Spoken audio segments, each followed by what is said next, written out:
ஒரு ஹார்ட் விஷயத்தை involve ஆனதுக்காக high court வரைக்கும் போன ஒரு கேஸ் உங்களுக்கு தெரியுமா? ஆமாங்க, சாந்தி பூஷன் vs ஹைகோர்ட் 2011 கேஸ். இதில் என்ன ஆச்சு அப்படின்னா, மிஸ்டர் சாந்தி பூஷன் சொல்லிட்டு ஒரு ப்ராமினன்ட் அட்வொகேட், அவருக்கு 1979 ஹார்ட் அட்டாக் வந்திருக்கு. அதுக்கப்புறம் டாக்டர்ஸோட அட்வைஸ் படி 1983 அவர் ஒரு ஹார்ட் சர்ஜரி பண்ணியிருக்காரு. அந்த ஹார்ட் சர்ஜரியில் கொடுத்த பில் வந்து ₹1,74,000.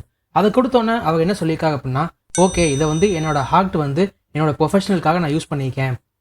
ஸோ இதில் நான் பிஸ்னஸ் எக்ஸ்பெண்டிச்சர் கிளைம் பண்ண போகிறேன் under section 31 of the income tax ஆக்ட்னு சொல்லிட்டு இதில் அவர் எக்ஸ்பெண்டிச்சர் கிளைம் பண்ணியிருக்காரு. அதுக்கப்புறம் அவர் என்ன சொல்லியிருக்காரு அப்படின்னா, இந்த சர்ஜரி பண்ணதுனால என்னோட இன்கம் ஓவர் தி நெக்ஸ்ட் 5-6 இயர்ஸ்க்கு இன்க்ரீஸ் ஆயிருக்கு. ஸோ இந்த ஹார்ட் சர்ஜரினால தான் என்னால் இவ்வளோ இன்கம் சம்பாதிக்க முடிஞ்சது. So it has in her to improve my professional capacity அப்படின்னு சொல்லிட்டு சொல்லியிருக்காரு. இந்த அசஸியோட கிளைமை வந்து assessing officer, CID appeals, tribunal and high court எல்லாருமே ரிஜெக்ட் பண்ணிட்டாங்க. ஏன் ரிஜெக்ட் பண்ணாங்க? எந்த காரணத்துக்காக ரிஜெக்ட் பண்ணாங்க? ஒரு ஹார்ட் ஆஃப் ஹியூமன் பீயிங் வந்து ஒரு அசெட் கிடையாது.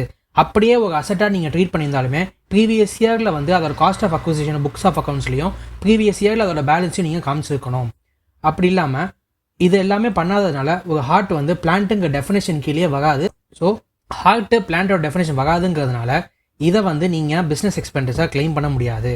ஹார்ட்டுங்கிறது it is your personal capacity.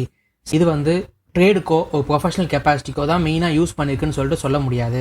So hence ஹார்ட்டுங்கிறது it is your personal and this expense cannot be claimed as a business எக்ஸ்பெண்டிச்சர்னு சொல்லிட்டு the high court has rejected the appeal of the SSC in 2011. இதுதான் Shanti Bhushan vs high court case. இந்த case உங்களுக்கு பிடிச்சிருந்தது அப்படின்னா subscribe பண்ணுங்கள் and do stay tune for upcoming case loss.